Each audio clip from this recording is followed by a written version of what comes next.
Welcome back for another deep dive. Today we're going to be exploring someone you specifically requested, Robert F. Kennedy Jr. Interesting choice. You sent over his Wikipedia article, and I gotta say, it looks like we've got a pretty fascinating journey ahead of us. He's known as an environmental lawyer and activist, Oh, yeah. but there's a lot more to uncover here, so Yeah. I guess we just gotta jump right in. Let's do it. Okay, so we can't ignore the elephant in the room. The Kennedy family name carries a lot of weight. How does that legacy factor into RFK Jr.'s work? It's impossible to separate him entirely from that legacy, but I do think it's important to note that he's carved his own path, particularly in the field of environmental activism. I think his early work with Riverkeeper, which is a nonprofit dedicated to protecting the Hudson River, is a prime example of that. Riverkeeper. So he's fighting for a cleaner Hudson River. Yeah. What kind of impact did that have on a larger scale? It actually had a significant impact on environmental protection. RFK Jr. and Riverkeeper took on big polluters, like General Electric, winning legal battles that set important environmental standards. Their actions went beyond just cleaning up the Hudson River. They influenced the legal landscape of environmental protection as a whole. That's impressive. He starts with a local fight, and then I see here in the article that he goes on to found the Waterkeeper Alliance. Is this a global expansion of that initial work? Absolutely. Building on the success of Riverkeeper, RFK Jr. founded the Waterkeeper Alliance in 1999, expanding his efforts globally. It's a network of over 300 waterkeeper organizations across 44 countries, tackling pollution from various sources, from factory farms and coal mining to international projects like dams in Chile. It seems like environmental protection is a huge part of his life. But I also see a lot about his controversial views on vaccines. How do those two things even connect? Does his environmentalism influence his stance on vaccines? That's where the story takes an interesting turn. RFK Jr. believes that environmental pollutants negatively affect our health. He sees a link between a polluted environment and a rise in health issues, and that includes his skepticism towards vaccines. I'm curious about this connection. He's a strong advocate for environmental protection, but also a vocal critic of vaccines. That seems like a contradiction. It's definitely a complex issue. RFK Jr. claims he's not anti-vaccine, but rather advocates for safer vaccines. He even met with Donald Trump to discuss vaccine safety, which generated a lot of controversy. I remember that. It was a pretty big deal. Yeah. Can you elaborate a bit on his views on vaccines? He's written extensively on the topic, including his book, The Real Anthony Fauci. And he founded the organization Children's Health Defense, which disseminates information critical of vaccines. So he's made this a core part of his activism. Yeah. What are his specific concerns about vaccines? He often focuses on thimerosal, a mercury-based preservative, previously used in some vaccines. However, thimerosal was removed from nearly all childhood vaccines in the U.S. back in 2001. I see. But he's still raising these concerns, even though thimerosal is mostly gone from vaccines. Yes. And it's important to note that numerous studies have disproven any link between thimerosal and autism, which is one of his major concerns. So the scientific consensus doesn't support his claims. That's right. The scientific community overwhelmingly agrees that vaccines are safe and effective. This difference in opinion sparked a lot of debate, especially when RFK Jr. was considered for the position of Health and Human Services Secretary. What can you tell us about that? It definitely raised eyebrows, President-elect Donald Trump, who has also expressed skepticism about vaccines, considered him for the role. However, it was met with pushback from the medical community. Over 75 Nobel laureates even signed a letter urging the Senate to oppose his confirmation, citing the potential dangers to public health if he were to hold such a position. Wow, that's a strong statement from the scientific community. It's clear that his views on vaccines are a major point of contention. But looking at this article, it seems like controversy follows RFK Jr. in many areas of his life. Yeah. His opinions extend beyond the environment and vaccines. He's also vocal about election fraud, even claiming that the 2004 election was stolen from John Kerry. Really? Yeah. Wow. This Wikipedia article really paints a picture of someone who's not afraid to challenge the status quo, whether it's about environmental issues, vaccines, or even election integrity. It's true. He doesn't shy away from voicing his opinions, even when they're controversial or go against established narratives. And it doesn't stop there. Yeah. He even questions the official accounts surrounding the assassinations of his father and uncle, two of the most impactful events in American history. Oh, wow. Yeah. That's heavy. That's a lot. It is. So what does he say about them? Well, he's very vocal about his belief that Sirhan, the man convicted of killing Robert F. Kennedy, wasn't the only shooter. He believes there was a second gunman involved. and has actively challenged the official investigations into his father's death. He's also questioned the narrative surrounding President John F. Kennedy's assassination, suggesting a larger conspiracy at play. Yeah. He's not afraid to go there. He's not. He's really not. It's interesting how his personal experiences, especially those tragic events, seem to fuel his drive to uncover what he believes is the truth, even if it means going against the grain. Yeah. But it seems this outspoken nature has caused friction within his own family. Absolutely. His siblings and some of his nieces, including one who is a physician, have publicly criticized his stance on vaccines. They've highlighted how their family, including President John F. Kennedy and Senator Ted Kennedy, were strong proponents of vaccination efforts in the past. It's a stark contrast, isn't it? His own family members, some in the medical field, are pushing back against his claims. It really highlights the deep divisions his views on vaccines have created, even within his own family. It's a powerful illustration of the complexity of this issue and the passionate responses it evokes. RFK Jr.'s life seems to be a mix of impressive achievements and controversial stances. He's dedicated to environmental protection, but also promotes ideas that are considered misinformation by many. It's a fascinating story, and we've only just scratched the surface.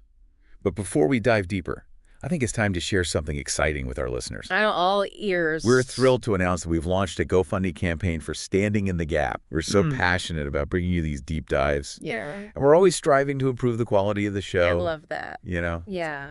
I And appreciate that. we want to make it the best it can be. Exactly. And so the funds we raise will go directly towards upgrading our equipment so we can deliver even better sound and visuals. That sounds like a great investment. We think so. What kind of upgrades? We're aiming for better microphones to ensure crystal clear audio, high-definition webcams for sharper video, and faster editing computers to streamline our production process. Ultimately, this will allow us to create more engaging and informative deep dives. That's fantastic news for your listeners. I'm sure they'll appreciate the enhanced audio and visual quality. We really hope so. And we're incredibly grateful for any support our listeners can offer. Every contribution, big or small, brings us closer to our goal of delivering the best possible deep dives. You can find the link to our GoFundMe page in the show notes. Now, let's get back to RFK Jr. Yes. Let's delve deeper into this complex and fascinating figure. Where should we head next?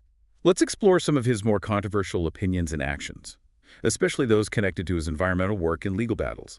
He's taken on some powerful opponents, and I'm curious to hear more about those fights. I'm with you. Let's do it. His work goes beyond the U.S., too.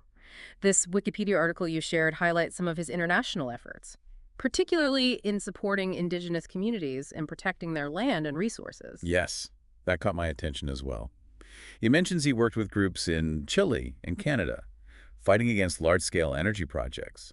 It seems like a significant leap from cleaning up the Hudson River. It's a good example of the broader themes in his career, challenging powerful interests that he believes are exploiting resources and harming communities.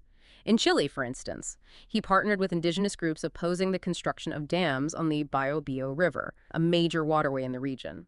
So we're talking about the potential environmental damage from these dams, but also the impact on the people who live there. Exactly. And in Canada, he worked with the Cree Indians of Quebec, a First Nations group, who are fighting to stop a massive hydroelectric project in James Bay, a vast watershed area. It seems like RFK Jr. isn't afraid to take on big opponents, whether they're corporations or even governments, if he feels it's necessary to protect the environment and communities. Absolutely. He's been arrested multiple times for his activism, demonstrating his commitment to these causes. The article even mentions he spent time in prison for his activism. Yes.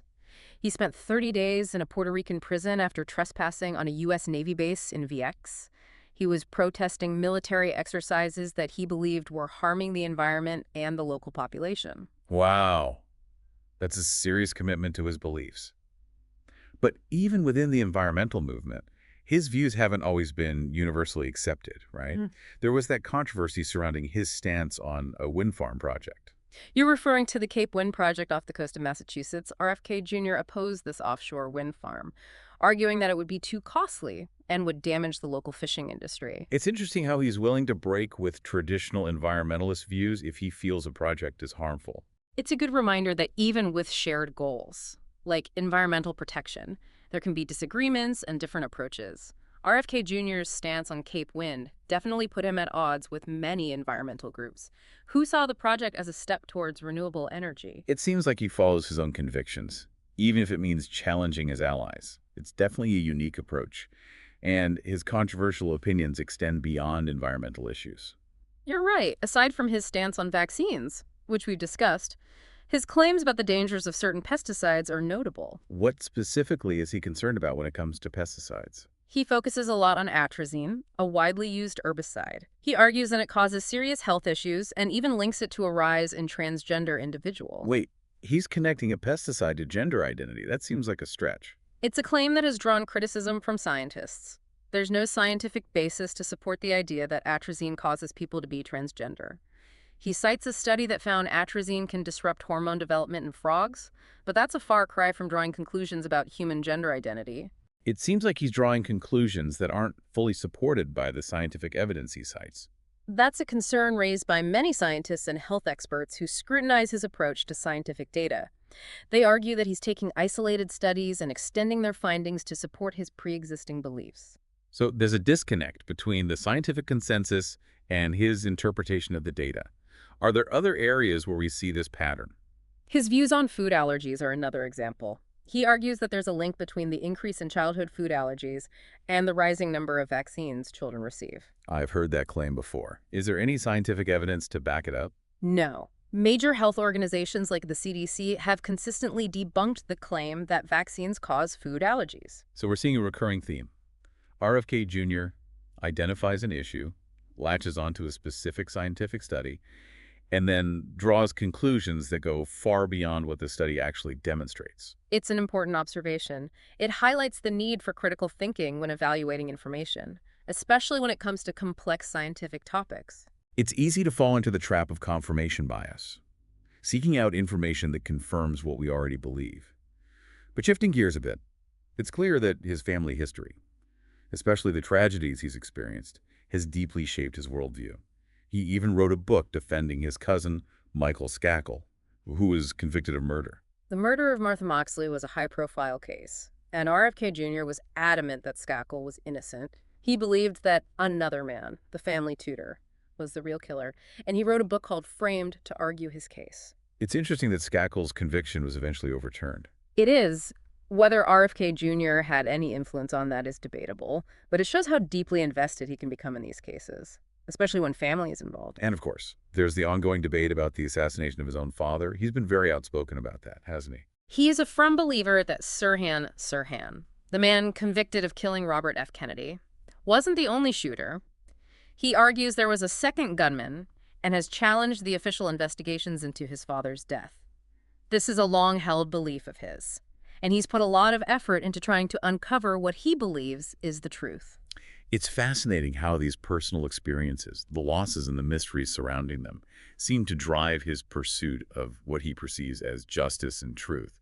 But it's also interesting to see how he navigates the political landscape. That's another layer to his story. For someone who spent so much of his life fighting against powerful institutions, it's interesting that he aligned himself with a figure like Donald Trump. It's true. He was quite critical of Trump during his first term, wasn't he? He was. He called Trump a bully and a threat to democracy. But then he endorsed Trump for president and even accepted a position in his administration. It's a surprising turn of events. What do you think motivated that shift? It's difficult to say for sure, but it seems that his desire to change the current systems of power, even if it means aligning with someone he previously criticized, became a driving force. It's hard to put him neatly into any one political category. He seems to defy easy labels. You're right. He holds some views that align with traditional liberal viewpoints, like his stance on environmental protection and economic inequality. But then, his views on vaccines and his embrace of certain conspiracy theories place him outside of mainstream thinking. It's like he's drawing from different parts of the political spectrum, creating his own unique and often controversial perspective. And that's what makes him such a compelling figure to study. He embodies the contradictions and complexities of our current political landscape. He's a figure who inspires both admiration and frustration, and sometimes both at the same time. It's been a fascinating deep dive into his life and work. We've covered a lot of ground, but I'm sure there's even more to explore. You're absolutely right. And we encourage you, dear listener, to continue exploring this topic. The Wikipedia article you shared is a great starting point. And there are many other resources available to learn more about RFK Jr. and form your own conclusions about this complex figure. He certainly keeps us on our toes. But before we wrap up, I wanted to circle back to something you mentioned earlier about the GoFundMe campaign for your podcast. Oh, yeah. Thank you for bringing that up.